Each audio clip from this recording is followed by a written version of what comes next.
Hello, चला मग आज आपण आणखीन एक नवीन भाजी घेऊन आलो आहोत, जिचं नाव आपण शेवटी सांगणार आहोत. आणि या भाजीचं नाव तुम्हाला माहीत आहे का? कमेंटमध्ये सांगा. तर या भाजीचे पानं मऊ आहेत आणि ही भाजी पाणी ठिलेल्या रानात आपल्या पण उगवून येते. हिला आपण लावलेलं नव्हतं. आणि हे आहे आपलं ऊसाचं शेत, ज्यामध्ये आपण गहू लावला आहे. किती छान आला आहे पहा गहू.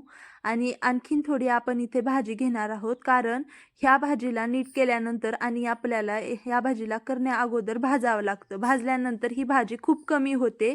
म्हणून आपल्याला जर भाजी 4-5 माणसांसाठी करायची असेल तर खूप सारी भाजी कलेक्ट करावी लागते. पहा, इथं आपण आपल्या शेतामध्ये लसूण, कांदे असं काही माळवं लावलेलं आहे. आणि इथं आपण ठिबक केलेलं आहे. आणि हे आहे आपली कोथिंबीर. किती छान आले पहा, 2-2 पानावरती आहे आणखीन. आणि आपण कोथिंबीर, मेथी खूप सारं काही माळवं लावलेलं आहे. आपल्या हाताने लावलेलं बिना खताचं फवारणीचं माळवं खाण्यात काही मज्जाच वेगळी आहे. याची टेस्ट पण खूप छान लागते. आणि फवारणीचं आजकालचं मार्केटमध्ये भेटणारं माळवं, त्याची टेस्ट एवढी नाही लागत.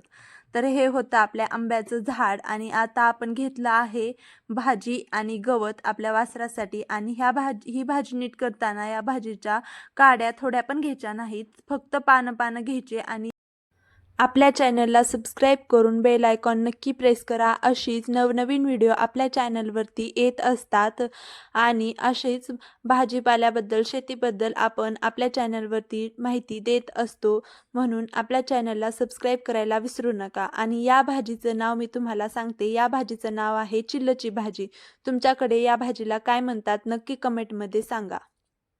आता आता इथं आपण चुलीवरती जाळ लावलेला आहे आणि ठेवली आहे त्यावरती कढई. आणि आता आपण झारण्यानं ही भाजी हलवत राहायचं आहे, जोपर्यंत ही भाजी कमी होऊन अशी आपल्याला शिजणार नाही. पहा, आता इथं जाळ लागला आहे आणि कढई गरम झाली आहे. आता भाजी आपली कमी व्हायला चालू झाली आहे, म्हणजे भाजायला चालू झाली आहे. पहा, किती आपली अर्धी कढई भाजी होती, आता केवढीशी झाली आहे पहा भाजी. आणि ही आपली भाजी आता भाजली आहे, पूर्ण भाजून झालेली आहे. आता भाजी आपण ही खाली काढून घ्यायची एका ताटामध्ये.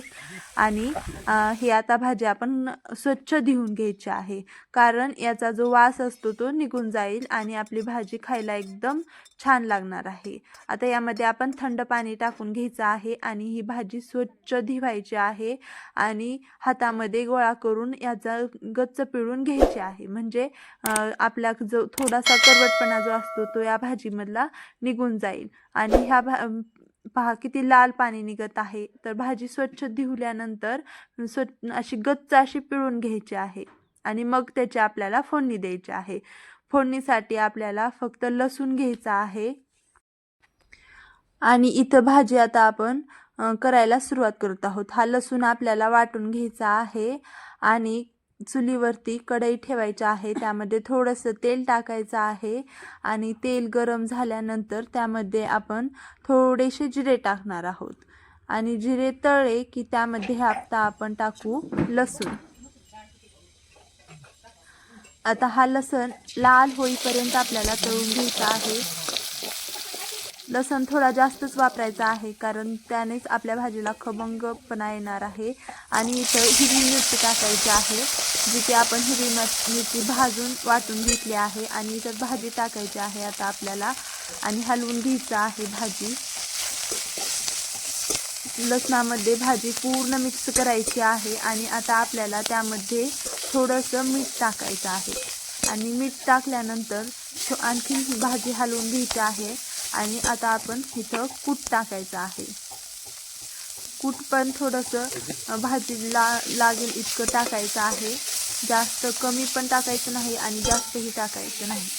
भाजी खमंग असा वास येत आहे. आता आपली भाजी तयारच झाली आहे. भाजीला शिजवायची गरज नाही, भाजून घेतलं की आपली भाजी शिजली म्हणायचं. फक्त फोडणी देऊन आपल्याला गरम करून घ्यायची आहे भाजी. आता इथं मी कूट टाकलेला आहे.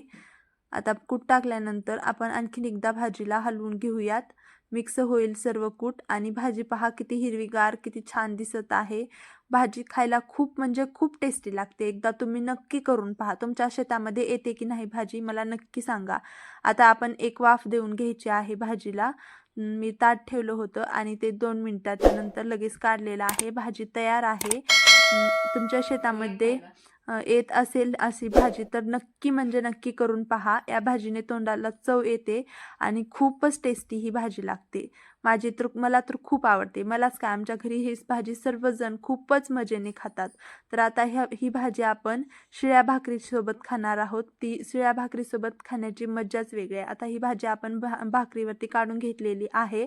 आता मी खाणार आहे भाजी आणि तुम्हाला सांगते कशी झाली आहे भाजी. तर भाजी खूप म्हणजे खूप टेस्टी भाजी झालेली आहे. एकदा नक्की ट्राय करा आणि हा व्हिडिओ आवडला असेल तर आपल्या चॅनलला सबस्क्राईब नक्की करा आणि ह्या व्हिडिओ